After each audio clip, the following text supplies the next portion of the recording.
समोर railway line आहे. हा मुलगा आता धावत आहे.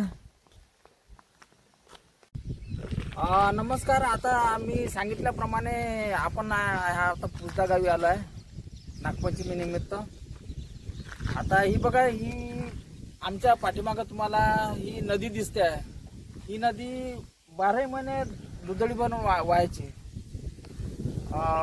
पण काय झालं, ह्या पुसदा गावाला जो आपल्या संत गाडगे महाराजचा जो श्राप लागलेला आहे आणि परत ह्या नदीमध्ये जे काही लोकांनी असं करणी वगैरे म्हणतात ते केलेली आहे असल्यामुळं आता ही नदी आहे ना, ही आहे तुमच्या आपल्या बाजूला. ही नदी आधी 12 महिने व्हायची, पण आज काय झालं, ही नदी 4 महिन्यातच आटून जाते. आणि हे बघा, त्या नदीला इथपर्यंत पाणी आहे, इथपर्यंत. आणि पलीकडे तुम्ही बघू शकता कार आली.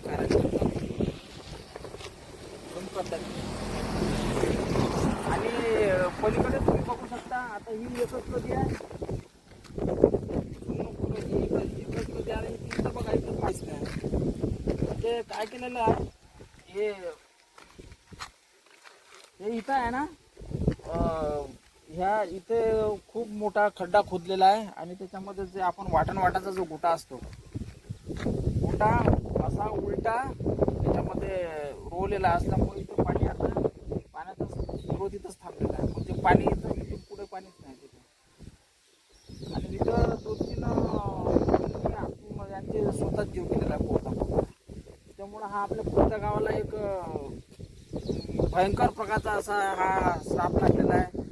तर या श्रापातून आपण कधी मुक्त होऊया, हे लवकरात लवकर झालेलं पाहिजे. देशमुखांचा वाडा आहे. आता बघा, इथं सगळा ओस पडलेला आहे. आणि हे आमच्या पुसदा या गावाचं श्री राम मंदिर आणि हे वीर. इथून आता इथं राष्ट्रसंत श्री गाडगे महाराज आले होते. इथं गाडगे महाराज आले होते, तर ते म्हणत होते की मला पाणी द्या. या आपल्या हे जे पाटील साहेब यांना, देशमुख साहेबांना बोलले पाणी द्या मला प्यायला. तर यांनी,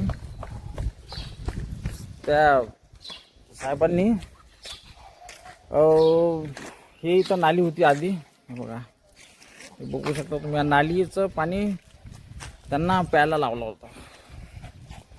तर मग गाडगे महाराजांनी श्राप दिलेला आहे त्यांना, बाबा तुमच्या कुडीमध्ये कोणीही दिवा लावायला वाचणार नाही तुमच्या कुडीमध्ये. तर हे असं आता तुम्हाला मी दाखवलेलं आहे. अमरावती जिल्ह्यामधली संपूर्ण जिल्ह्यामध्ये जे सर्वात जास्त सुपीक जमीन आहे ती ह्या पुसदा गावी आहे. कारण इथली जी काळी माती आहे ना, ही याच्यामध्ये थोडासा एक दगड पण तुम्हाला मिळणार नाही. खूप सुंदर शेती आहे इथची. आणि ह्या जमिनीला आता करोडोचे भाव चालू आहेत.